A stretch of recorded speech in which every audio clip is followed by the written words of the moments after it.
আগামী ২৬ November West ইন্ডিজের গায়ানায় পর্দায় উঠবে গ্লোবাল সুপার লিগের প্রথম আসর। ইতিমধ্যে ম্যাচের সূচিও ঘোষণা করেছে আয়োজকরা, যেখানে অংশ নেবে বাংলাদেশ প্রিমিয়ার লিগের বিপিএলের দল রংপুর রাইডার্স। আর এই টুর্নামেন্টের জন্য তরুণ পেসার তানজিন হাসান সাকিবকে দলে বেরিয়েছে স্বাগতিক Guyana Amazon Warriors. Global super লিগে অংশ নিয়ে বুধবার দেশ ছেড়েছেন এই টাইগার পেসার। এর আগে রংপুরের ৯ জন স্থানীয় ক্রিকেটার কয়েকটি গ্রুপে ভাগ হয়ে দেশ ছেড়েছেন।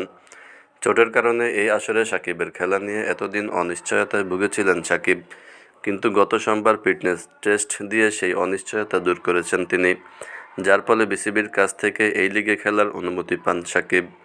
রংপুর রাইডার্স ও গায়ানা অ্যামাজন ওয়ারিয়র্স টুর্নামেন্টটিতে অংশ নেবে পাকিস্তান সুপার লিগের পিএসএল লাহোর কান্দার্স, ইংল্যান্ডের হ্যাম্পশায়ার ও অস্ট্রেলিয়ার ঘরোয়া ক্রিকেট নিয়মিত খেলা ভিক্টোরিয়ান ক্রিকেট দল। টুর্নামেন্টটির প্রথম রাউন্ডের প্রতিটি দলই একে অপরের মুখোমুখি হবে। ৫ দলের মধ্য থেকে 4 দল যাবে সেমিফাইনালে।